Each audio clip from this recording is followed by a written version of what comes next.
one huge problem that I see with guys is that they have a trouble with being honest and being honest with other people that they're interacting with. And the issue is they don't want to hurt anyone else's feelings, right? I totally get it. You don't want to say something and you're almost afraid of the truth that's inside you, and you hold it back and repress it because you don't want the other person to get hurt. And it winds up causing a slew of issues, resentment and whatever not. And it's a big topic that I'm super interested in. It's something that I've seen come up a lot in my life. I know happens to a lot of guys as well too.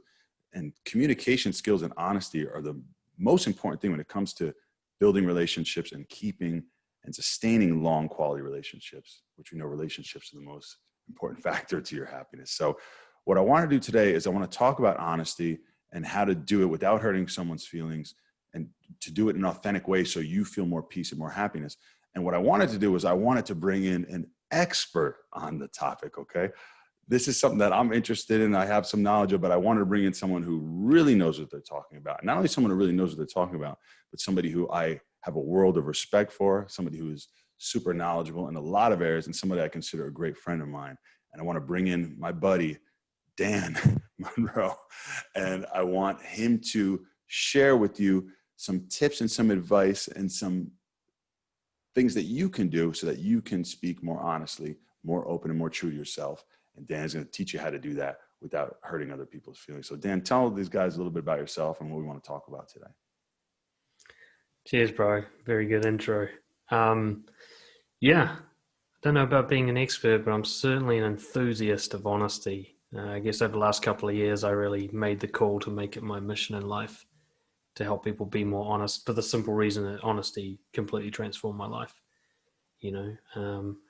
I've always gone over my sob story a billion times, but it's important for context that I spent the first huge chunk of my life basically being dishonest on a day-to-day basis and living a lie. I created a persona that I sort of hid behind. And I'm definitely not the only person who does this. In fact, I'm in the vast majority. Most people, very, very few people are fully authentic all the time. So long story short, after trying everything else, I started trying to be more honest.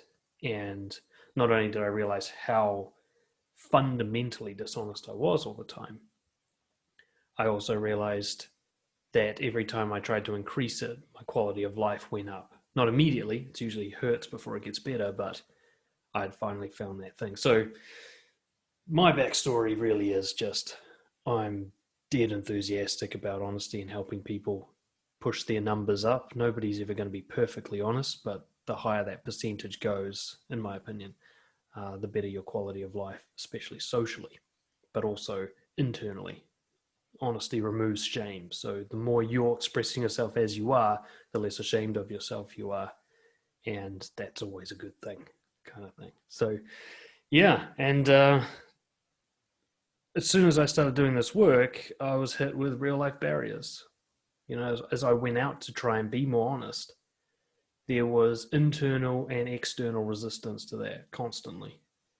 And usually at the same time. And I think the idea of I don't want to hurt someone's feelings is such a beautiful representation of that, where you've got internal resistance and external resistance happening at the same time. So I think where I want to start with this is actually to kind of further define what we mean by hurting someone's feelings. Because that's something we usually just stop at that. We go, I don't want to hurt their feelings, and we don't explore what that means. We don't dive into it or anything like that. And because we don't really get to unpack what this problem is, this excuse to be dishonest. Well, I could throw it back at you actually, because I'm always keen to hear everybody's individual interpretation. But Yeah, Joe, sure, what do you for sure. What do you think hurting someone's feelings means?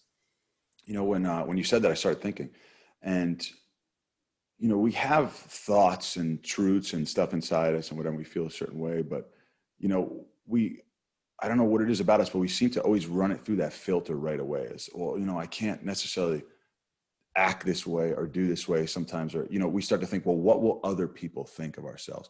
And as we start to do that, we start to either water down or repackage or think of ways of sending our truth out in a different way, right? So that it's more digestible from other people, you know, maybe not sharing how we fully feel and stuff like that.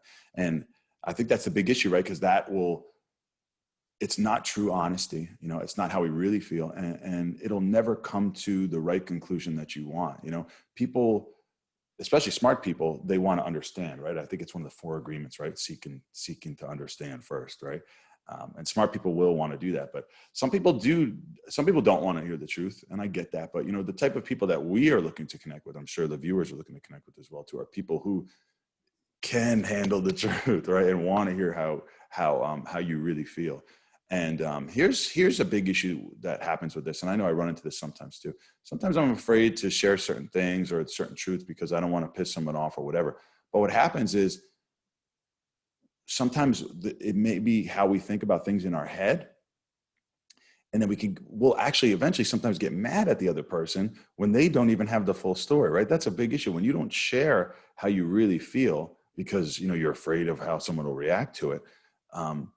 Then it could actually come back to bite you in the ass later, because someone's like, well, I didn't even know that you felt that way in the first place, or I didn't know that this was an issue, or I didn't know that that was bothering you, you know. And something that you said earlier, which is very powerful, is a lot of people will appreciate the truth, and it'll actually help make things better. But from them understanding you more, they could actually take better action. They could be more courteous and more kind to you. You know, you're thinking that you're being courteous and kind by holding some things back and saying, oh, maybe that's selfish, so I'll hold that back. When in reality, you holding that back is actually making the relationship worse versus you sharing it. Then a lot of times I think we're really afraid when it comes to hurting people's feelings is we're afraid of like someone getting angry with us, right? Or, oh, maybe I'm going to get a bad reaction from it. But so many times with so many things in life, and this is definitely one of those occasions, we get a better reaction than we thought in the first place, right? And we're like, oh, wow, they actually really appreciated that. You know, sometimes someone will be like, oh, I really appreciate the feedback, or I never knew that about you. Oh, that makes sense. Or, you know, I'm glad you told me about that. And you actually get met with a better reaction than you thought. But sometimes when we're doing something, especially that's new, I think we hold it back because we're afraid of getting that negative reaction, but we don't actually have the reference to support that, right? And we always err on the side of safety and protecting ourselves versus actually trying something new, which is scary. And you'll actually see I think it's met with a lot better reaction than you think in the first place. But that's what I think about that. Yeah, well, you picked up on a couple of the key points, which is when we say hurting someone's feelings, what we're really saying is, I'm afraid of their reaction. And this is one of the first truths we need to face. There's really only ever one reason that we're not fully honest. And it's a real simple. We're afraid of the consequences of being fully honest. Every time we're not afraid of that, we do it. There's almost no one who lies frivolously, who lies when being honest is a safe option. You'll find that even like the most psychopathic criminal offenders I've worked with, if they're in a situation where there's no downside to being honest, that's their default position. There are a few exceptions there, but very few. So the first thing is when we say hurting someone's feelings, it sounds very noble, like I'm protecting someone, I'm looking after them. It's like, nah, you're looking after yourself. That's what this is about. Don't make this out to be some noble thing. And the easiest way to kind of come to the truth about that is to reverse it. Would you prefer that someone hid important information from you to protect you? Or do you want to have all the information to work with? Now, some people do actually want the truth hidden from them, but not many. Most people would be like, I don't want you keeping secrets that might come around to bite me. Like, give it to me now, even though I might not like to hear it. And yet when you turn the tables back again, it's like, no, I've got to protect them. I've got to protect their feelings. What you're really saying is, I don't want to hurt my feelings.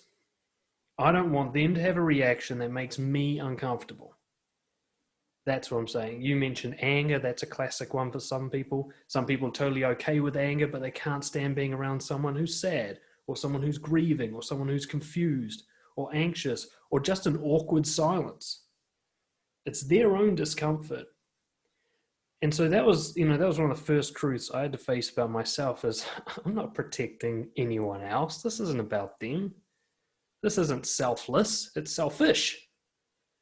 I don't want them to cause a reaction that I can't handle. You know, I don't want to feel it myself. I don't want to see them feel it. And because I'm also genuinely a compassionate, caring person, it's really easy for me to blend those and say, this is compassion. This is giving. This is kindness. But, you know, one of the things that woke me up to this, which you've alluded to, when I was working with criminal offenders, when I first worked with them, I was so scared of confrontation that I would be kind all the time.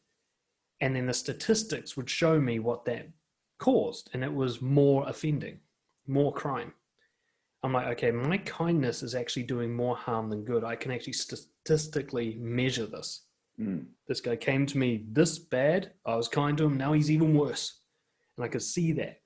I was like, okay, so what happens if I start being a bit harder with them about my feedback? What happens if I start being a bit more truthful with them about who they are and what they're doing? And so I tried that, and it was very uncomfortable. But what I found is that criminal offending went down. I was like, holy shit, hurting them helps when it's done for the right reason. Which brings us to, I think, the hardest truth and kind of irony, I guess, in the title of this video. You can't be fully honest and guarantee you won't hurt someone's feelings. That option's not available. The guarantee is not available. Sometimes you're lucky enough to get someone who's good at handling the truth. Enjoy those moments because they're actually kind of rare. Most of the time, people just go, oh, that doesn't suit the fantasy I had about life. I don't like that. Well, they get defensive. Nobody likes being unplugged from the matrix at first. But if you understand that first reaction, that difficulty accepting the truth is not the final reaction, that the final reaction will be something else. Or even if that is the best that they're going to react, then that was always going to be the case. Let me sort of explain what I'm saying here. Like, I was thinking about this mathematically. There's a mathematical truth. The shortest distance between 2 points is a straight line. And this is how I think of honesty. When someone receives the truth, they're going to react a certain way, and that's out of your control. There's no way you can package a truth that will change their belief system to accept it better. So let's say I come to tell you that your girlfriend's cheated on you. It doesn't really matter how I tell you, whether I'm dead straight or I really beat around the bush and indirect for months at a time.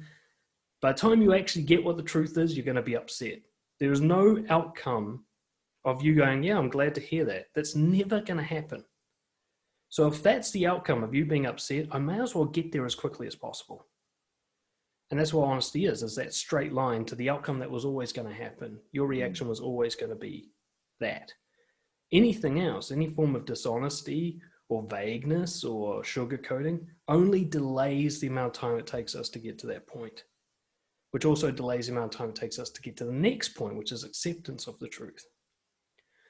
So before, and I will give some tips on like the best way to deliver the truth in a sense of like minimizing the likelihood of irrational reactions and minimizing the likelihood of somebody misunderstanding you.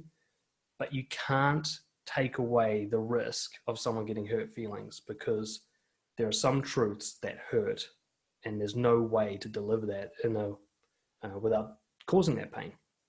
You know, if you tell me that something extreme, you tell me that someone important to me has died, there's just no way you can tell that to me without it hurting. So why drag it out? Why make it confusing? Why hide it from me for years at a time? I was thinking about like when you hide your true self in a relationship to avoid hurting someone's feelings. If they don't like who you really are, you can either find that out in minutes on your first date, or you can find it out in 30 years after being married to them with 3 kids. But either way, it's going to arrive at that destination eventually. You know, I work with too many clients who kept it from them until it was eventually gradually teased out over decades. And now they're in their 50s getting divorces and not knowing what the fuck to do with their life, and they're crushed. And you're like, dude, you could have sorted that out on date number 1 and there'd be no kids involved. So this is what I mean. Like, before you worry about trying not to hurt someone's feelings, first you have to be okay with doing that and understand that it's not you hurting them. It's their inability to tolerate truth that hurts them. Because here's the kind of mental experiment. Imagine you're talking to someone who fully accepts the truth about everything. Is there any honesty that could hurt them? And the answer is no. You can't hurt someone who's in full acceptance of reality. So honesty only hurts someone when they're fragile about the truth. And the funny thing is, us trying to protect people makes them more fragile. You know, you hide the truth from your partner for years. When they finally hear it, it destroys them because they've been kept in this bubble wrap of lies for so long. You know, I'm kind of ranting, but yeah, I actually lost track of the point of that. But No, dude, that was so good. I'm just sitting here like soaking that up. I'm thinking about that so much and how it applies to so many areas of my life as well too. And like the big point of that I really love is like, you can beat around the bush and, you know, try to you know, allude to the truth or sugarcoat it or this and that, like you said, or you could just be like, hey man, look, this is how it is. And you can get to that point straight up. And I love that because I love saving time. Like you said, it could save a lot, 50 years of your time, right? I love it because it allows the other person to grow. You know, it takes a very mature person to accept someone else's truth or feedback or something like that, not take offense to it. But even so, if someone can't do that, and sometimes, like you said, the truth can hurt and it can sting. But I think even a mature person can get that load of truth, let it sting for a second, sit in it, not react, but also take some time to think about it and also accept it and learn how to improve themselves, right? So it actually becomes really good feedback, which is a lot like you were saying with your work earlier. And one thing that popped in my head, which I'd like to hear your point of view on, is, you know, what holds us back from telling the truth, you know, hurting other people's feelings and stuff like that too. And I thought, you know, what else also holds us back from telling the truth? Because I thought about this of myself. I'm sure you've heard about this and studied this as well too. But I think sometimes we hold back from telling the truth because sometimes we don't want to hear the truth back from the other person about ourselves, right? And we're actually protecting ourselves from getting some negative feedback or getting something back, you know, that we like, you know, maybe I don't want to tell this person the truth about how I feel about them because I'm afraid of what maybe they really feel about me as well too. And we kind of hold back from that. What's your take on that? Have you seen that come up too? Because I think that just popped in my head as something that would hold someone back as well, hold me back too sometimes from being completely honest with someone, you know, being so candid and so honest, or giving unsolicited feedback, maybe not unsolicited feedback, but you know what I'm saying? Like just saying something like that. I'm afraid like, okay, now if I'm doing that, maybe I'm opening the door for them to start doing that to me too. And maybe I don't want to hear it. Right. Yeah, look, that's really insightful because look at it the other way around. Somebody who's really good at receiving truth is usually a very honest person as well. In fact, I can't think of any exceptions to that because they understand like it's up to the person to receive the truth in the most helpful way. It's not up to the deliverer of the information, it's the receiver. And because they've made their peace with receiving truth, they're so much more at peace with giving it. And so quite often, like I said, it's their reaction we're scared of, and their reaction might mean an interaction. This is going to go back and forth. It's going to get worse before it gets better. It might get ugly. It might go for a long time. You know, before we hit the record button, we're talking about how you had a confrontation and you realized, shit, I've got to have another one.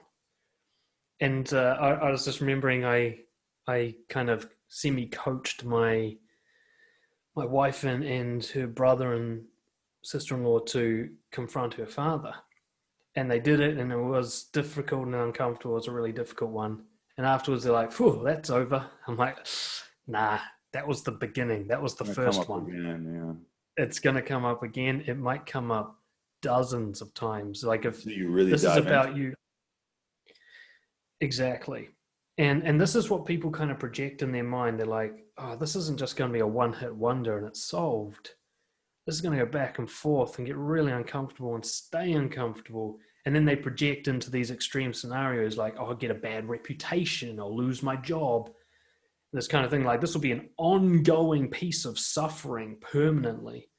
And it's amazing in how someone can get there in nanoseconds. They can get to this really extreme hypothetical scenario, this catastrophe, and it just makes them go, you know, fuck, it's not worth it. And then they go, well, I don't want to have the guilt of being dishonest, so I'll turn it's not worth it into I'm not going to hurt their feelings. And we do this kind of workaround in our head to make ourselves feel okay with holding back the truth. But here's the thing. A lot of people quite legitimately, I'd say, feel this way because they either have been surrounded by people in their life who don't handle the truth very well, so they've always had bad reactions, or they've been so poor at delivering the truth that they generally get a bad reaction when they try it, or both. And so in their mind, I'm like, I've got heaps of evidence for why this is a bad idea. And it really seems like evidence to them, but they don't see the truth, which is, let's say you've got like really, say, narcissistic parents. And every time you showed who you really were, they just jumped down your throat and bullied you. That's not an accurate representation of the entire human population. That's quite people quite at the end of the spectrum, quite extreme examples. Or if you're like really judgmental in the way you speak, or you're really inaccurate in the way you speak, and you kind of attack people rather than speaking from within, which we might talk about in a second, you're much more likely to get defensive reactions. You're much more likely to have people take it personally. So you're going to build up this repertoire of evidence of every time I speak my mind, people lose their shit. There's no point in me doing it. Or every time I speak my mind, I hurt people's feelings. Well, I'd say if that's happening a lot, you're doing it wrong. It's not actually about the truth. You're probably actually not even speaking the truth. I'll give you an example. The classic one is being judgmental. If I say like, you're a dick. Now, a lot of people would say that's being honest, if that's the way I felt. I don't feel that way about you, Joe, but you know, if I did. Say, you're a dick. That is such a weak form of honesty. Now, at least you're on the spectrum of honesty. You're saying, I really don't like you in some way. At least that's getting out. But that is a really inaccurate way to describe how you feel. Compare that, like you're a dick, to, you know, yesterday when you embarrassed me in front of my friends, you know, that was really uncomfortable for me and I resent you for it. Now that is the exact same thing I'm saying. It's the exact same feeling I'm portraying as you're a dick. But notice the difference. One of them, I'm taking responsibility for how I feel. I'm specifying an actual piece of behavior rather than personalizing it to you. And I'm just talking about the impact it had on me, as opposed to me just insulting you, right? So we can get into the details as to what was really different about those two statements. But when someone's been really weak with their honesty and their few hesitant attempts to do it, and they've had like a fragile audience, it becomes like in their head a massive evidence that being honest hurts people and hurts them. And they need to restart this with like, well, maybe I've been doing it wrong with the wrong people. And I need to start over again to figure out what this is really about. I would love to ask you more about that. And that's so interesting because, you know, I think about times of honesty in my own life. And I even thought about, you know, a couple of family members of mine that have had some arguments and some confrontations, and they keep having the same argument over and over again. And I felt like a lot of times they weren't being totally honest and truthful. And one person was being a little bit more lenient in spite of their own feelings and trying to be the bigger person and letting some things go, even though they were still really bothered. So I was actually home and these two individuals were arguing. And I remember they had an argument and then one wound up just apologizing to the other one when they shouldn't have. But they did just to kind of like smooth things over. And the other person didn't think that they still had done anything wrong.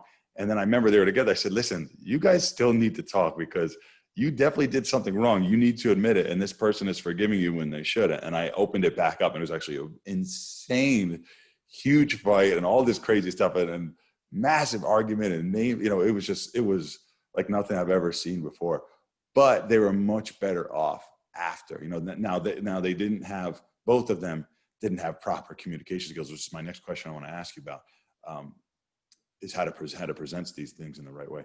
But that being said, I probed them to go deeper into the truth because I felt like they were kind of still dancing around and it was uncovered. And they went really, really deep into it. And they actually came out so much better for it after, you know, like you said, getting to that point rather than meddling around it. Now, without giving specific examples in that conversation, it was more so of an attack and a judgment and a this and that back and forth and a lot of defensiveness, a lot of defensiveness. I've heard things like, you could say, when this happens, this is how I feel, like certain ways of presenting truths and ways so that the other person doesn't get defensive. And I want to pick your brain a little bit more about that. What are some, if you have something that you want to share with somebody, maybe they're doing something that you feel they're taking advantage of you, or you don't appreciate it. What is a way that you could bring it up to be honest, right? Not to sugarcoat it, to be honest, but also to bring it up in a way that is probably not going to cause a huge defensive reaction, or the way that comes up judgmental or an attacking type of way. That's what I wanted to ask you and see what your take is on that. Yeah, this is great. And like I said, in my book, I go into vast detail about having the most effective and honest confrontations you have, but let's simplify it. There's a couple of factors to this. One is preparation, and the other is what I call talking about your inner experience. So preparation is about understanding that if you want to see the worst in someone, give them a bad surprise. That is how you see the worst in a human being. Like you want to see like what the Dalai Lama's like negative is, shock him in some unpleasant way, and you'll see how dark he can get, And what most people do with a confrontation is it comes as an attack and it comes as a shock, which means you're basically guaranteeing the worst possible reaction you can get out of the person receiving it. Preparation, which you alluded to, would be something along the lines like, look, I've got something uncomfortable I need to talk to you about. It's something that might require us to have to kind of hash it out a bit. Do you have 10 minutes available for us to talk? So that this doesn't come like a slap in the face, like you're just having dinner and, well, fuck you, I never liked you anyway, right? Where the person's just going to be like, raw, and just all their insecurities and demons are going to be like just mad triggered.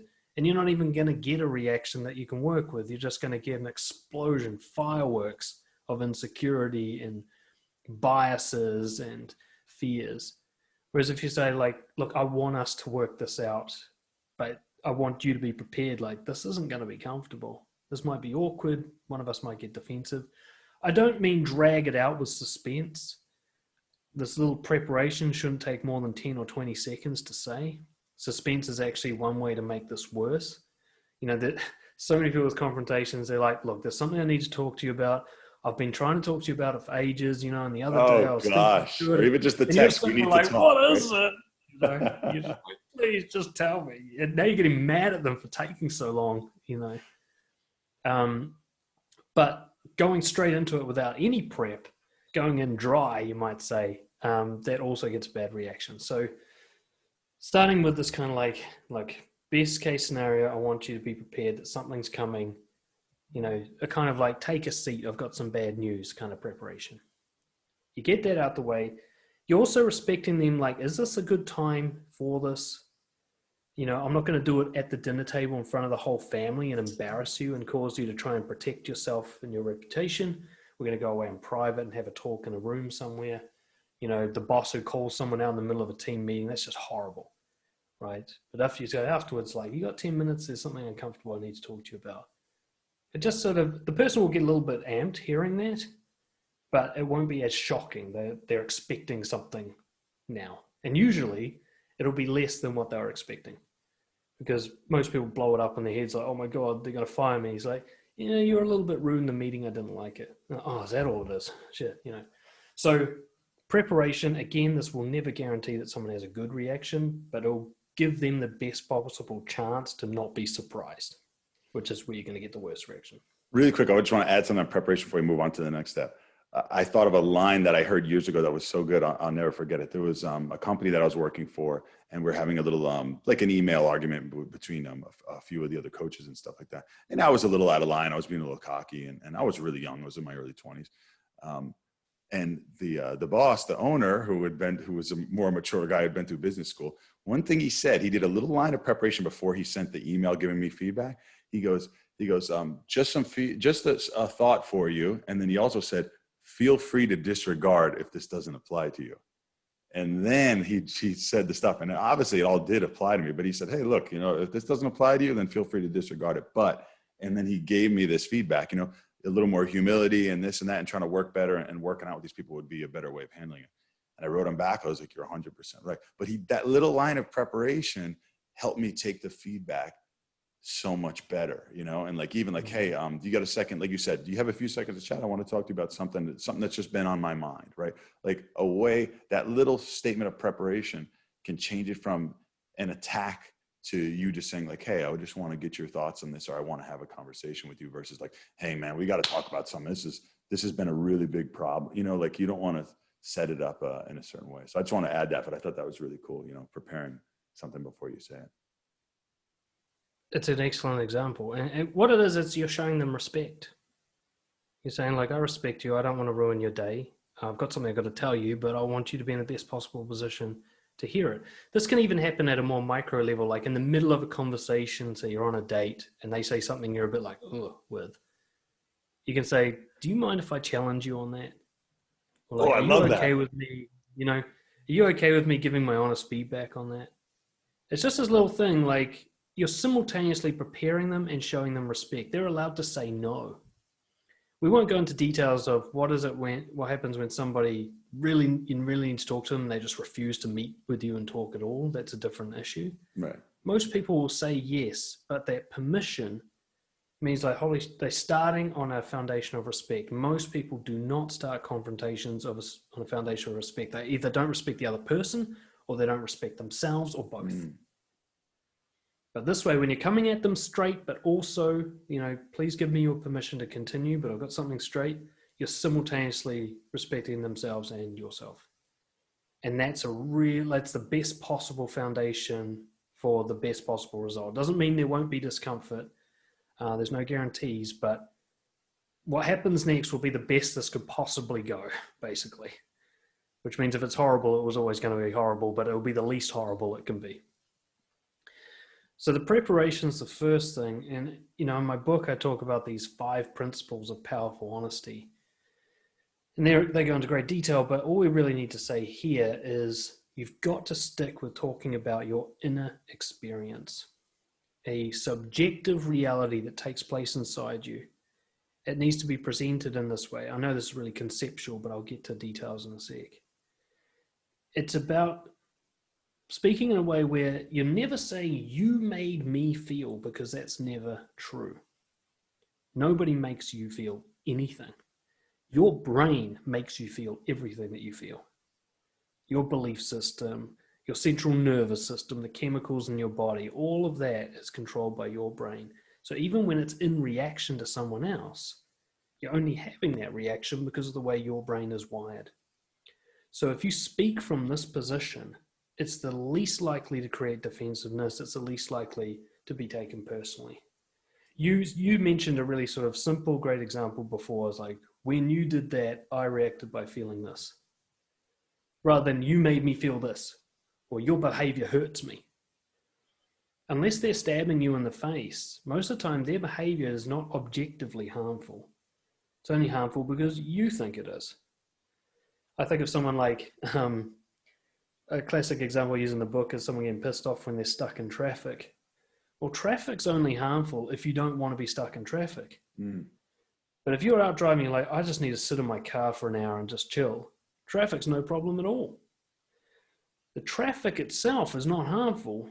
It's what you believe about the traffic that causes your pain. And we're getting a bit deep, but when you speak from the place of like, I understand that my pain is mine to own, but we're in a relationship with each other and you can help me with this, then it changes the way you say something from like, you're such a dick, you always do this and it always hurts everyone, that kind of language. Do you know what? When you did that, my first reaction was to get really upset, probably because I believe that that's like a harmful thing to do. And, you know, if we're going to work well together, something needs to change about this behavior. Now, they're not necessarily going to be like, yay, that's good news. But what you're saying is, this is about me. This is my experience of you.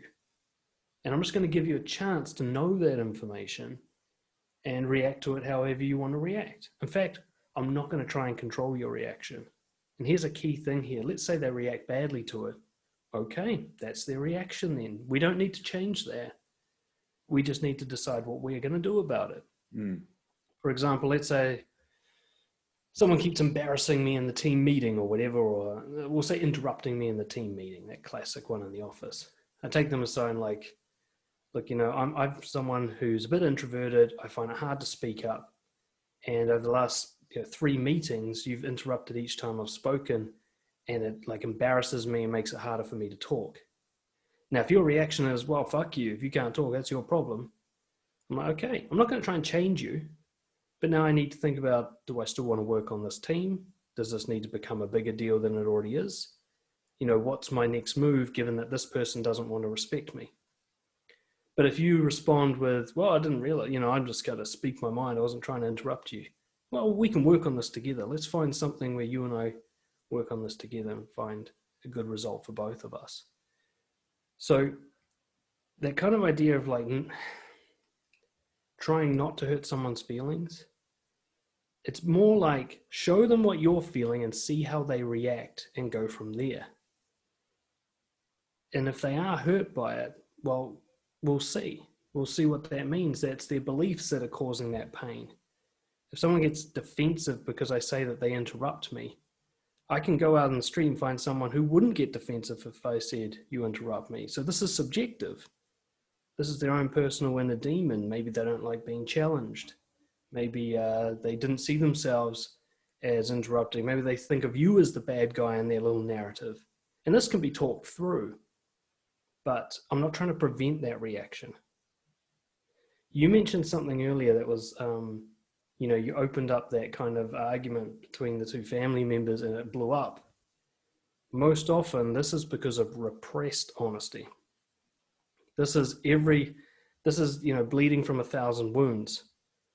This is when you finally snap and every little thing you've held in, which has turned into a big black ball of resentment inside you, explodes.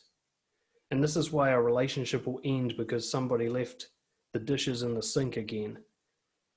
I always say it's never the dishes. It's 1,000 grievances gone unsaid. It's the last straw that broke the camel's back. Yeah. That's the most likely reason that someone explodes. If you can see that this first confrontation you're having with them is actually setting a precedent where every little bothersome thing is spoken about, then you never have to worry about an explosion. These fires are put out before they even start. The only reason we get explosions is because either the receiver is fragile about the truth, which is, of course, caused by lots of people lying to them over time, or you've been holding in thousands of grievances unsaid, and then you snap and they all come out, which is really unfair to the receiver. And you can speak in this way. If you're speaking from your inner experience, you can say, look, the reason I'm so upset about this is probably because it's happened 6 times and I haven't said anything and it's built up in me. And you can take responsibility for that. I can see actually on paper, this isn't that big a deal, but when you're like me and you're too scared to say it, for 6 times in a row, it becomes a big deal. So I want to take ownership of that. Like, you haven't done anything majorly wrong. It's multiplied by 6 because of my silence, and I want to put an end to my silence. There will even be times where I'll speak my mind and get something out. And as I'm saying it, I'm like, holy shit, the other person hasn't done anything wrong. I'm just too sensitive. Or this is my insecurities. And then I'll start to say that as I'm confronting them. I'm like, wait, you know what? You just keep being you. This is actually something I need to work on. I didn't realize that until I heard myself say it. But, it's there now. So I don't want you to be surprised by it. I want you to know that it exists. But actually, I prefer you keep doing what you're doing because I need to work on this. I'm kind of going off on tangents a little bit here and there. No, this is huge, man. And I actually want to talk about that next. And what you're sharing is so mature. It's so important, and it's crucial to have great quality relationships. And it saddens me a bit that, like, to hear some of these things we're talking about, I think it requires a high level of maturity. And I don't think a lot of people even can do some of these things, which I'm glad we're sharing, and we want to empower people. That's the whole point of what we're talking about in your book and everything. The whole point is to empower people so they can do this. But it almost saddens me. I think of kids coming up and most people, like, gosh, they don't even have the courage to have these conversations. But, I love the things you're sharing because it shows how to do them in a way where, they could do it more courageously, and they could do it, tactfully and tactically, and gives them a way to, like, here's how you can do it. And I love the step-by-step nature of it. And everything you're sharing is just so, it's profound, man. It's huge. It's awesome. And I want to talk a little bit about the last thing that we were getting into there, which you were chatting with, is the thing that I struggle with. Okay. Cause I'm naturally a nice guy. I know you are too. You're just a good person. I know you are. I'm naturally so nice to a fault, where sometimes I had a conversation with one of my best friends a couple of years ago, and I was actually talking to a counselor at the time, and I was mentioning it, and I was like, he does these little things that bother me, but they're only a little bit, and they're here and there. And sometimes they're not big enough for me that I feel like I should really call it out on the spot. Right. So sometimes, and he said, sometimes you give him a pass because he's your best friend. I said, exactly. Right. So I give him passes. I'm like, all right, a little jab here. I'll give him a pass. I'll give it a pass. But like you said, sometimes those passes build up into a big ball of resentment, like you said. And that's kind of what had happened with us. And then we had a little argument that turned pretty sour over a text message. And then we didn't talk for 3 months. And I was like, forget it. He eventually reached out. He was mature, and he wanted to talk.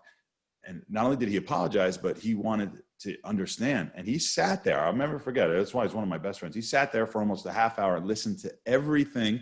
Now, I had let it all build up, right? Which I shouldn't have done, but he listened to every issue that I had. Listen. He said, okay. Heard it all.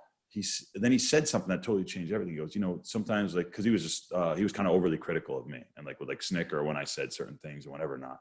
And I felt like he was really unaccepting of me and judging me and whatever, and looking down on me, that type of thing. But he said, you got to understand something, man. I love you so much that I never have bad intentions. You got to understand that. And when he said that, I was like, you know what? That all makes sense, man. He's a super smart and successful guy. So if anything, he's just being critical of me because he thinks he knows a better way, which is an issue that smart people run into, which is a topic for another conversation. But credit to him as well, too. After he had that conversation, he never did any of that stuff again. Maybe there was a little drop of a hint of it in the future, but he really changed and never did any of it again. And I was like, man, I should have brought this stuff up earlier. And that leads me to my question that I want to ask you and I want to talk about here is, when someone does something, okay, that makes you feel sour, makes you feel a little taken advantage of, or something that, just, what I'm saying, this doesn't register right with you, what these things that we're talking about. And truthfully, it bothers you, or maybe you feel like you're taking advantage of, whatever, those little things that build into resentment. When and how, and there may not be a perfect answer to this, but when is a good time and I struggle with this too, because I'm always like, I shouldn't let things bother me. I shouldn't be sensitive. Everything rolls off me. That doesn't matter. I don't need approval. I don't need validation. I don't need this and that. But, after a while, if you don't get some of that stuff back and you keep giving, you will get resentment, right? So when's a good time, do you think, to bring some of this up? And what's a good way to bring something up when it happens on the spot? That's what I want to ask. This is beautiful, and we can speak to the concept of giving someone a pass or realizing that something isn't worth a fight. The new rule is you figure that out after it's been said, not before. You give someone a pass after you've made the complaint, not before. The thing always needs to be said. It doesn't always need a change. It doesn't always need a transformation in behavior. It doesn't always need a new rule or boundary. But the feeling needs to be said for two reasons. One is you shame yourself if you don't say it. You're telling yourself this isn't worth sharing, which is saying I'm not worth it. And the second thing is you build up the resentment that's going to kill a relationship for 3 months. You've got to see these little grievances as threats to your relationship with the person, not their behavior. That's not the threat. My wife does things that annoy me and will continue to do that for the rest of our lives. That's not a problem. Me not speaking up about it is the threat. That's the thing that could destroy our relationship.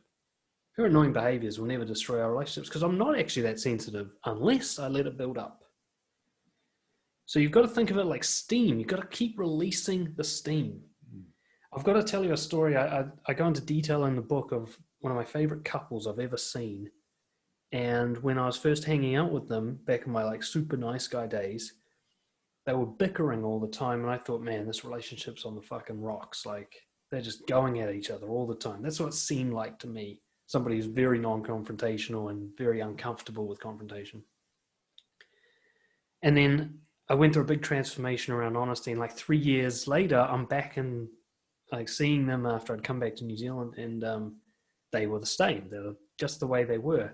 But I was seeing them in this whole new light. What I first thought was bickering was just constant releasing of every little grievance and bother that came up.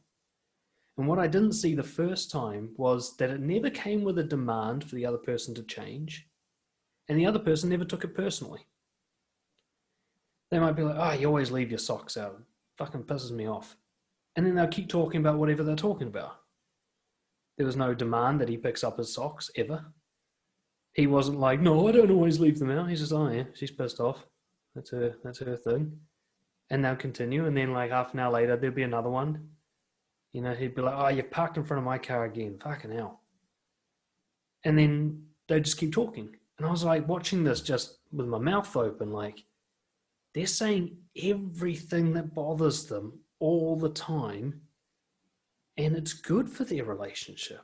It was like this fucking paradigm shift for me. I'm like, what am I seeing here? Because I don't understand it. I'm seeing something that's important. I need to understand what I'm seeing here, because this goes against everything I believe, and yet they're the healthiest couple I know of to date. And they're doing opposite of what I've done in my whole life, which is like, I always have this bar in my head. This thing has to cross the bar to be worth talking about. If it's under the bar, it's my problem. I shouldn't be this sensitive, blah, blah, blah, whatever justification to hide it and avoid the confrontation. And I realized their bar is at 0. Anything that bothers them is worth talking about. But it never becomes a big fight, because they are small grievances. They are petty. They do get a pass after you've said it. And the thing is, because they create a relationship based on this concept, they get better and better at handling it over time, until 3 years later, they are completely unaffected by the other person having a negative reaction to them. They don't take it personally. They don't try to caretake. It's like, yeah, humans get angry sometimes. There she is getting angry. That's a human reaction to stuff. She'll be over it soon. It's fine.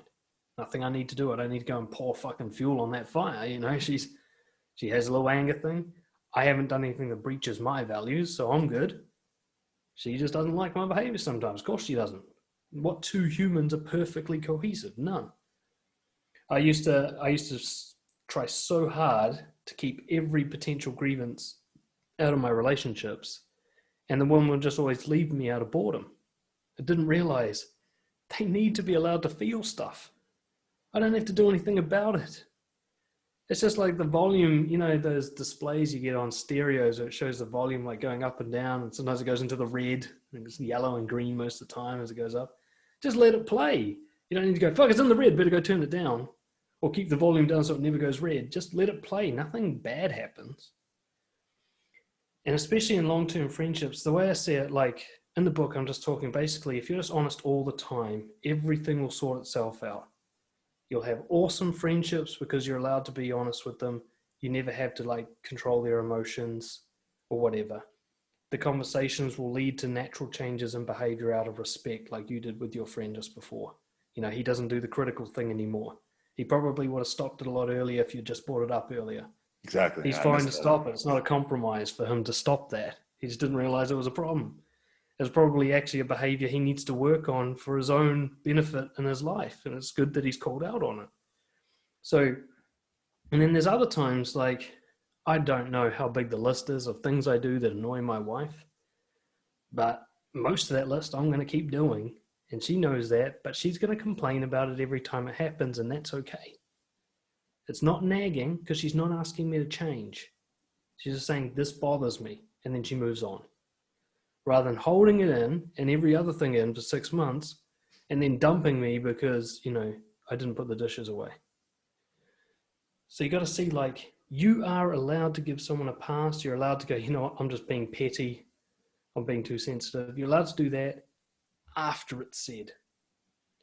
But, you know, that old, one of the most damaging sayings that we're raised with, in my opinion, other than if you don't have anything nice to say, don't say anything at all. That one's one of the worst. But the other one is pick your battles, which basically means only confront if you're sure you're going to win some benefit. Horrible advice for a kid. Mm. Fuck, pick your battles. Fight every battle, but don't necessarily fight. Just open up the battle and then realize, is this actually a battle worth having? No, at least I've said my piece. I've spoken my mind.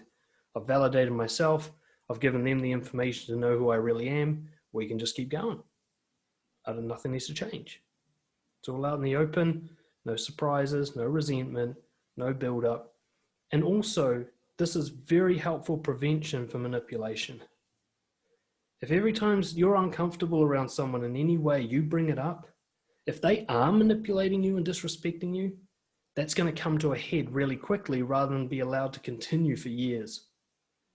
You know, this is one of the number one mistakes people make getting into relationships with narcissists, which a lot of nice guys and people pleasers end up doing, is they're holding back, which is essentially a leverage point for the narcissist.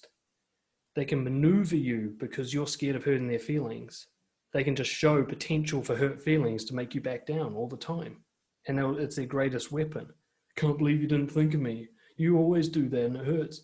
And the nice guy's like trying to back away from all this, trying to get back to harmony. And that's how you maneuver someone. But I feel like every time something bothers you, you bring it up. A manipulative person can't work with that. They can't work with honesty. You need to keep a secret for someone to be able to manipulate you. If you've got no secrets, there's nothing to use against you. It's too hard. They're called out in the open. Manipulative people don't like to be seen. So if you've got a narcissist and every time you're at a party, you're like, oh, you're doing it again. I told you not to do this in front of people. They're like on the spotlight. They don't like that. They will leave you alone. You know, so I'm so utterly convinced that taking the risk to hurt someone's feelings is better for everyone involved in the long term. And I'm yet to see a good argument or evidence against that. But I understand how it feels, how fucking uncomfortable, and how convincing the narratives in our head are about why we shouldn't speak. But I think, and it's something you kind of mentioned right at the beginning, think long term. What happens if I never bring this up? What happens if this kind of confrontation is always kept secret? How does my life play out? How does this relationship play out? How does my social circle develop? How does my confidence get affected in the long run? Because it's kind of like, it's one of the things that helped me quit smoking cigarettes. It's like every time you have a cigarette, assume that you're going to keep smoking for the rest of your life. Makes it really hard to keep smoking because it isn't just one you're having, it's a lifetime's worth. It's the same thing with lying.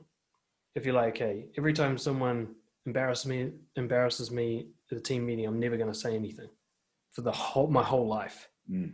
Where does that lead my career? Where does that lead my self-worth, my relationships with my colleagues? And you'll realize, well, actually a little bit of pain up front, a little bit of hurt feelings now could prevent a catastrophe, could prevent unfulfilled career, it could prevent divorce, it could prevent like rock bottom self-esteem, but it's going to hurt right now. And it's going to be yuck and awkward. And it might be really bad if it's with someone who's a bad fit for you, but then you don't want them in your life anyway, so there's no real loss there. Does that make sense?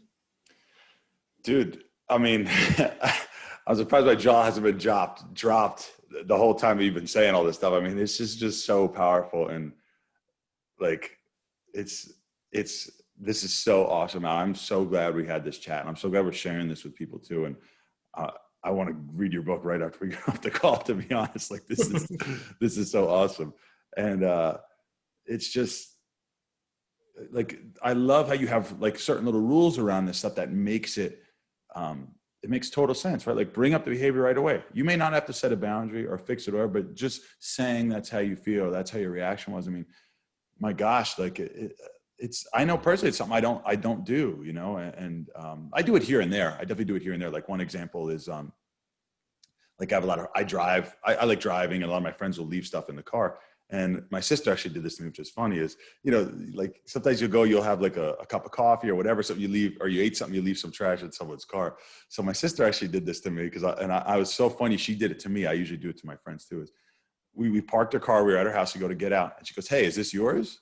And she And then she gave me, yeah. I said, oh yeah, that's my cup. Yeah, sorry, I left. She goes, is this yours too? And I was like, oh yeah, that's mine. She goes, here you go, take it. And then like I left with it, rather than her come back to her car the next day and be like, oh look, he left this thing again, and then whatever, I got to throw it out. And that happens 5 times, and then it becomes one of those resentments that you get pissed off about because all the shit's left in the car. So like that's something that I do. So like if I'm with my friends and like even I drop them off at the end of the night, I'm like, here you go, man. Like, this is yours. Oh, thanks. Here, this is yours too. And like, you know, for a bit, they're like, oh shit, they feel a little bad. But like me doing that makes me feel much better than me going to the car the next day and seeing that they left something there, right? That's a little example of it too. Another great example I want to share with you, get your thought on, and this is 2 ends of the situation, is question that I kind of wanted to propose is like, how can we open the forum for honesty from other people as well too? And I'll give you an example of it. One of the most mature things in effective communication and relationship that someone ever said to me that really stuck out. I actually was on the phone with him last night, and I told this to him and how much I respected it that he did this. Our mutual friend, Mike McAfinley, he was staying with me for an extended period of time during my birthday. I invited him, and I asked him to come and stay with me. I wanted to stay with me. So he stayed with me for about 3 weeks or so. We had a blast. And about a week in, he says to me, he goes, hey man, I just want to check in with you and make sure that I'm not doing anything that's disturbing or interrupting your routine. I'm really happy to be here, and I respect you having me. And I want to make sure that I'm making my stay as comfortable as possible for you.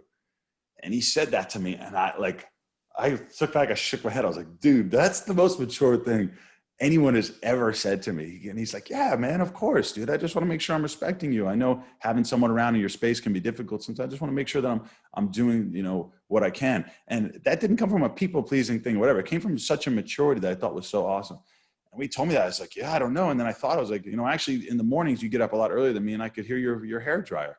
He said, no problem, man. Like, thanks for sharing that with me. Like, and then he's like, I'll shower after, like later in the day. And I was like, okay, cool. And like, it was actually something that after hearing the hairdryer a few days after a week, I was starting to be like, oh man, like I'm not getting as much sleep. And I didn't know how to bring it up almost.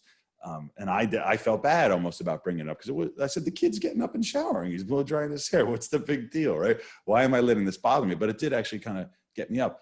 And if he hadn't preempted that and asked that question, which I thought was so awesome, then it would have turned into a resentment for me as well. So 2 questions on that. What are your thoughts on that? First off, what he did, which I think is super cool. And second off, say I'm in a situation like that, you know, how would I, like, I know, like, you know, some ways that I would have, but in your opinion, because I mean, I love how you're saying these things.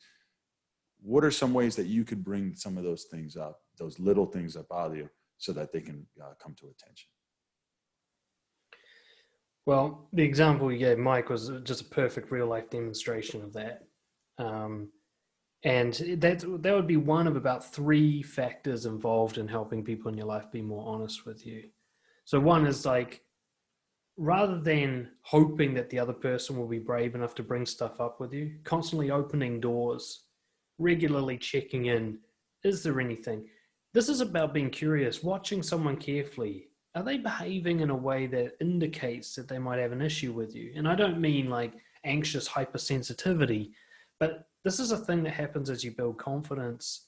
You start to become less self-involved and more interested in other people. You and I have talked about our own transition with this over time. You become genuinely curious about people because you're not so wrapped up in your own bullshit anymore.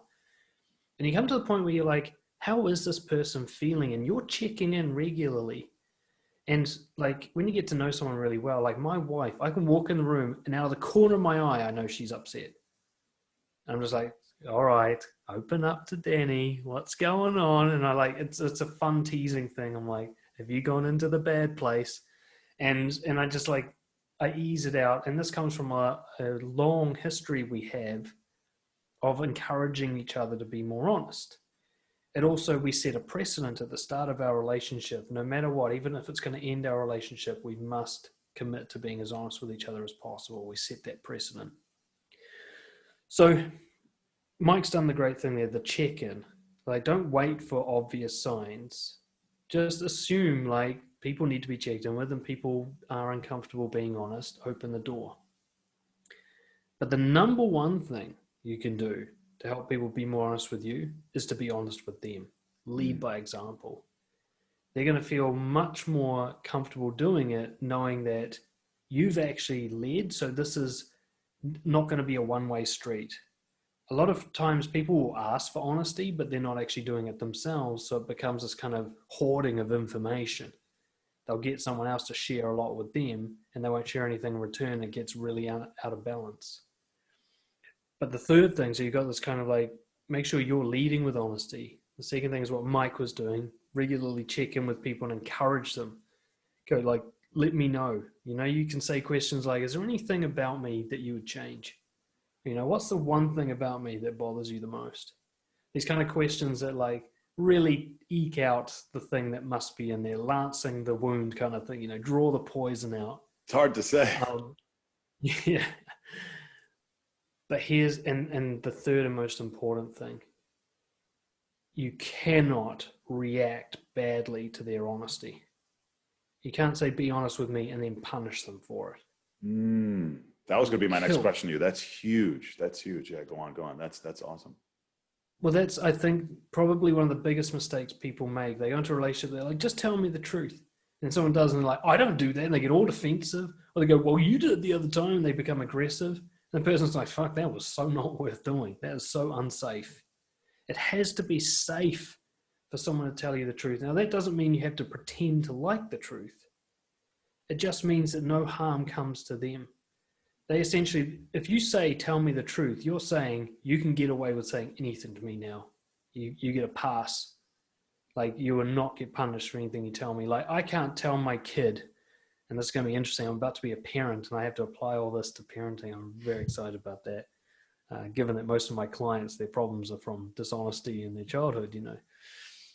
But I'm going to have this kid, I'll be like, tell me the truth. If she tells me the truth and then I punish her for revealing what she did, all I'm saying to her is, you should lie to me.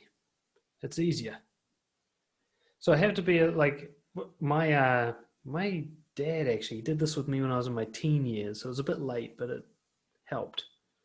He said, look, if you're ever deep shit at a party or whatever, you got yourself into some bad times, you know, and you can call me and nothing bad will happen to you. As long as you like call me and don't like get into worse trouble, I will give you that pass just because you were being safe. So I had this kind of free pass where like he could find out like the shit I'm getting up to that he really doesn't approve of in a certain way that I won't get in trouble for it, because he'll just be glad that I'm relying on him and being safe and, you know, not ending up in jail or beaten to death or whatever. Now that didn't really work between me and him so much because there was such a history of him reacting badly to things I revealed that I just couldn't trust him. But if you can develop a relationship where someone goes, hey, if I'm honest with him, what he's going to first do is try to understand me.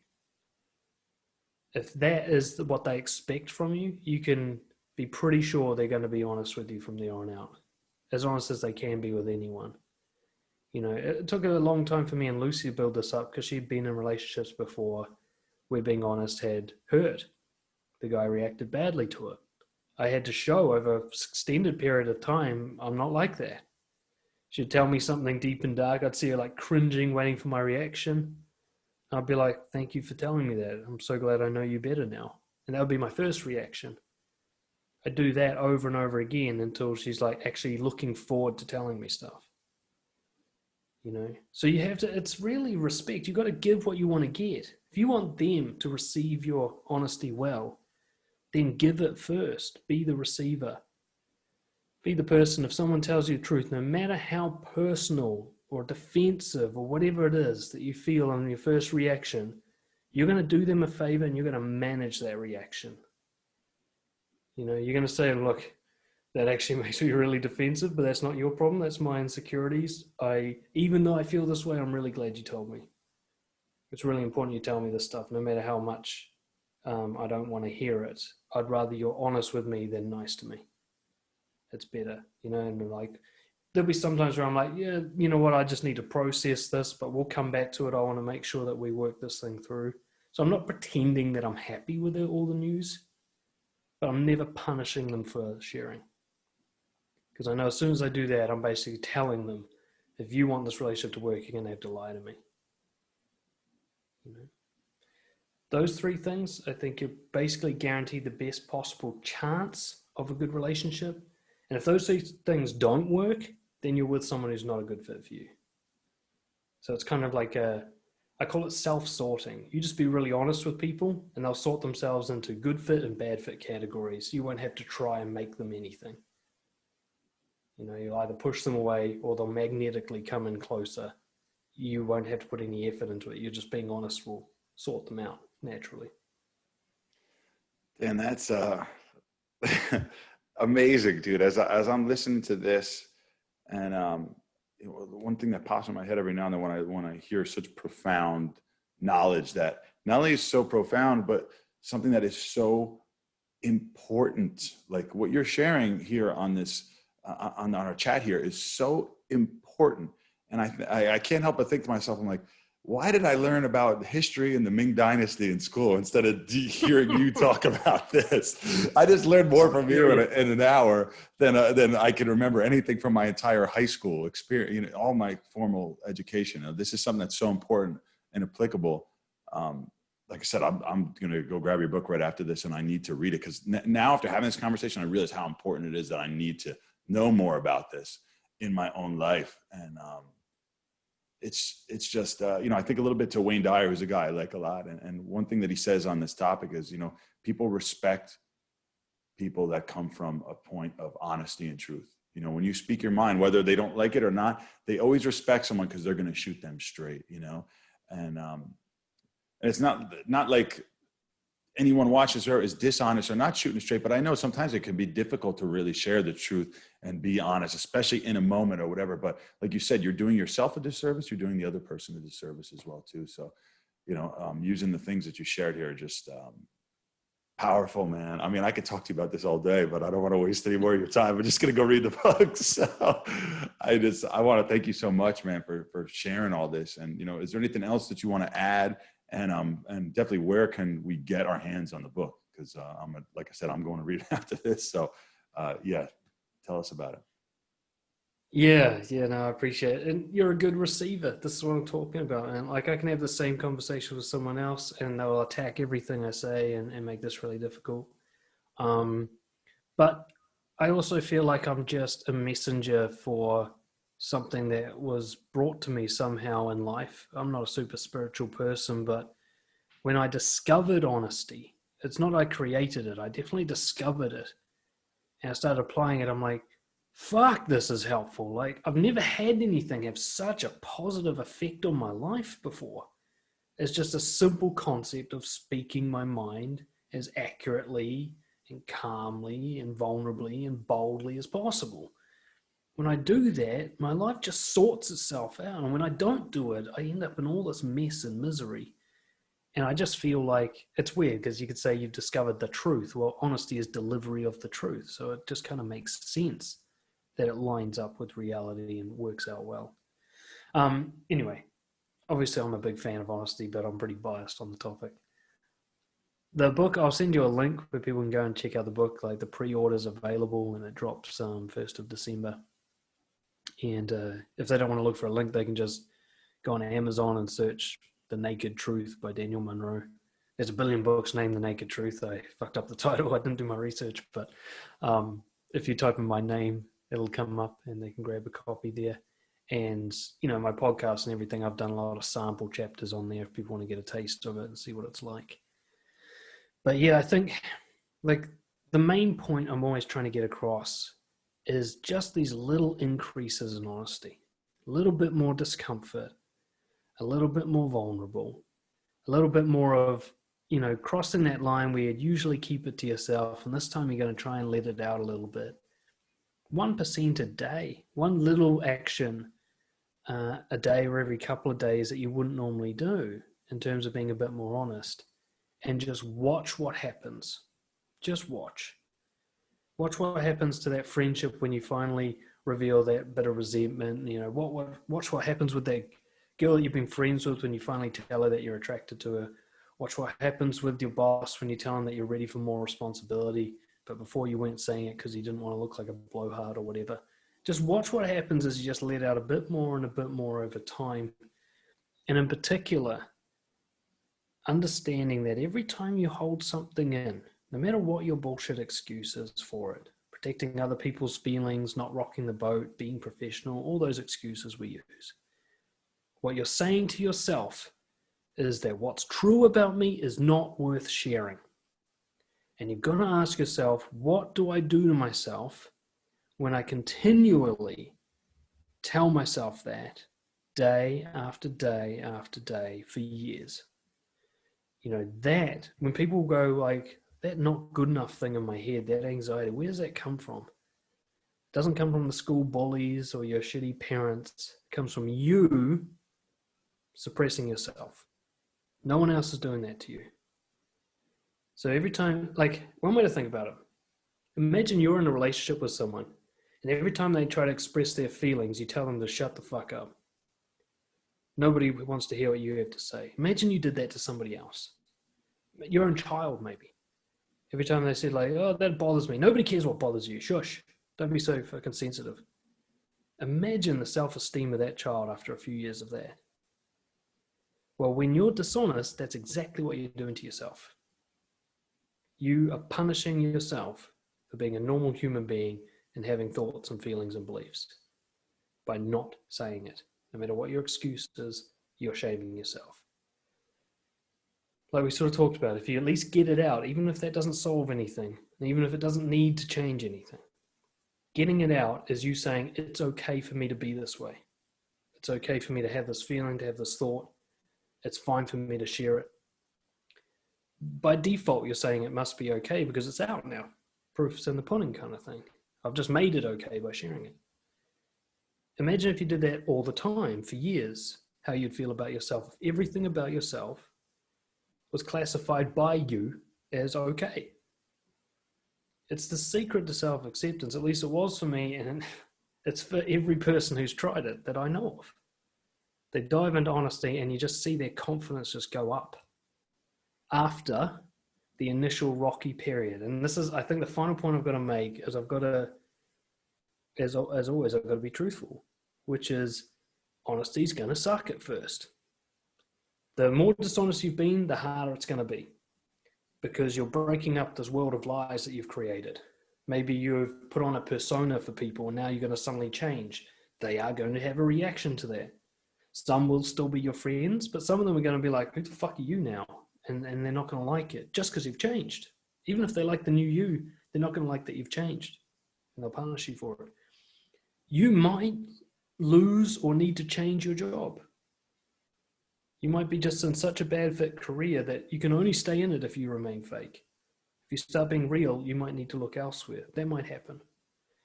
You might have to come to the hard conclusion that there's certain members of your family that you're going to have to really minimize contact with, and so on. There are some hard things that happen in what I call the transition, where you go from dishonest to honest. Well, you just got to understand it's only hard because of the dishonesty. Once you get to honest, it's easy. It's everybody around you encourages it because you only make friends from honesty, so they just want more of it. You eventually end up in a career where you being honest helps you do well in your career. Like, my job's so sweet. I just fucking speak my mind and business gets better and better, right? But in my old job, speaking my mind got me in trouble. I had to get out of that job, and so on. And then honesty with yourself. You're a great example of someone who sort of faced the truth about yourself physically, and look at the transformations you've made with your health since you did that. So there'll be actual changes to your health when you're more honest with yourself, about why you're eating that piece of cake or why you watch DVDs all the time. Or DVDs, how old am I? Why you watch Netflix and get stoned all the time instead of going out and meeting people. You being more honest with yourself about that is going to create some uncomfortable changes as well. But once you get through the uncomfortable bit, you get to this place where it's actually harder to be dishonest than honest. You reverse it. It's like, I think it was Carl Sagan, or no, Mark Twain. Fuck, I always forget who does quotes. Said, like, if you always speak the truth, you don't have to remember anything. And that's one of the things that I think is the biggest change that's happened to me. I used to be just gears turning all the time, trying to remember what people think of me, what I want them to think of me, who I am with this person. how I want people to feel. What stories have I told? Who have I told them to? What did I include in those stories? I was constantly trying to remember stuff. And now I don't remember anything. I don't need to, because I know whatever I say is going to match what I've said before. I don't have to worry about any mismatches anymore. I don't have to worry what people think of me, because they're going to get that me now, just like they did yesterday and the week before or whatever. There's nothing I need to maintain here. And it's just an absolute fucking freedom that, I was in a prison for the first majority of my life, and now I'm free. But I had to earn my way out with honesty, and I still struggle with honesty. I still have my moments, but now it's like 10% of the time instead of 90% of the time, so it's a big difference. Dan, I love you, man. Like, I can't express it enough, dude. I mean, I'm thinking about this chat we just had. I've learned so much from you just now in this chat, and I want to personally thank you, for you've enriched my life with the things that you just told me and the stuff that you shared me. So I want to thank you for that as well. And not only that, but having this chat with you, dude, man to man, you've inspired me, man. You've inspired me to want to share more messages and get more things like this out, because like I said, this information that you're sharing, I think is so valuable to being a human being. This is absolute must know critical information. And that's why I love you and I believe in you. And I'm so happy to share this with everybody watching, and it's helped me so much. So I just want to thank you so much for that. And I want to, I'm going to get the links from you, and I'm going to put all your links below for your podcast and all that stuff too. So if you guys want to check out Dan's book, check out his podcast. I mean, listen, I don't have a ton of people on my channel or whatever. I have people on that I really respect, that I love, and have a message that I really want to share. And I think the world of you, Dan. I love you, brother. I want to thank you so much for being on here, for sharing this, dude. I really, really respect and admire. And, there's guys who have boats and yachts and date beautiful women and do all this stuff and whatever. And everyone thinks, oh, Dan Bilzerian, all that. Yeah, that's really cool. Dude, who you are and what you're doing as a person is the coolest thing in the world to me, man. And I have a world of respect for you. So thank you once again for what you've shared and for sharing this to everybody else. I'll put all the links below. I love you, man. And I'm looking forward to reading the book, brother. Appreciate it. Well, thank you, bro. That's awesome. I like that a lot. And yeah, it's like I said, you receive very well. And you and I connected on this, I think. I can't remember how many years we've known each other, but around the time, I remember how you reached out to me. It was an email that you sent to me. And by that time, I had this sonar developed in my head for honest people, or people of integrity. And by an honest person, I don't mean that they're 100%, they've got nothing left to work on, but their compass is pointing in that direction. They're trying their best. And it's so rare that to me it stands out as if someone is glowing. Like if I'm in a crowded place, I'll just notice someone, because I'm just so fucking tuned to honesty now and so obsessed with it, that I'll know someone speaking. I'm like, holy shit, it's an honest person. And I get excited because that's like 1 in 400 or something. Yeah. And I'm like, holy shit, I gotta go talk to this person. Even if I don't like them, I don't care. I'm like, oh, I don't care if they piss me off all night, as long as it's honest. And I got that sense from you straight away, and I think you've almost been unduly harsh on yourself around struggles to be honest, because in you talking about those struggles, you're being honest. That's as honest as you can be, is to admit to the struggle. And quite often that's like kind of the peak of honesty, is to talk about why you're struggling to be honest. At least you're admitting to yourself that it is a struggle. At least you know where you're at with it. At least there's self-awareness and truth there. So it's an absolute pleasure for me to talk to someone like you about this.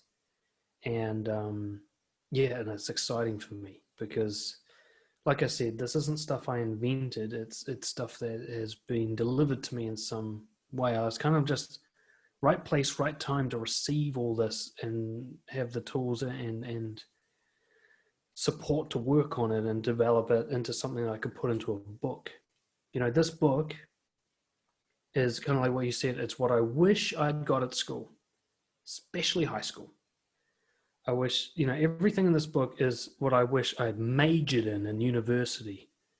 It would have rewritten my 20s. It would have given, I mean, I wouldn't be here now doing this, I guess, but it would have given me all these years back that I was just hiding behind this mask the whole time. I wasn't living. I was just watching my persona live my life for me. And it hurts me to see how many other people are doing this. How a vast majority of people walk around, they get up every day and fake it from fucking dawn till dusk. And they don't realize how much harm they're doing until it's too late. So with someone like yourself being such an advocate for this, there's a lot of people who look up to you, and I think they should. I think you're absolutely a role model. So it's really, I guess, validating for me to have someone like you promote this work, because people will listen to you, and they just need to respect you enough to give it a go. If they can just give it a go, it will prove itself. I don't have to worry about convincing someone to be honest. I just got to convince them to give it a go. Once they give it a go, I think as long as that first go isn't terrible, they'll get hooked when they get that first release of like, fuck, I got it off my chest. And they'll realize that that's possible and that they do have the courage to do that and they could do it again. The rest will write itself. This book will just simply fast track the development so you can get to being what I call powerfully honest quicker, rather than having to go the long way around and getting into lots of ugly conflicts.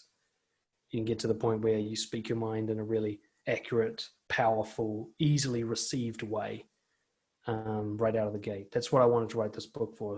Once somebody is committed to being honest, this book will fast track the development of that so they can skip, like, it took me 7 years to figure this stuff out. I want them to figure it out in a few months. So it doesn't take that fucking long, and they don't have to go through all the drama that I went through. So thank you so much for this opportunity to speak my mind, bro, giving me the platform. It's a big deal for me. Thank you. Of course, brother. I love you, man. I'll have those links below for you guys, and make sure to check out Dan's stuff and his book. All right. I hope you guys enjoyed this. And if you enjoyed it, let me know. Send a comment below and let me know what you thought. Love you guys.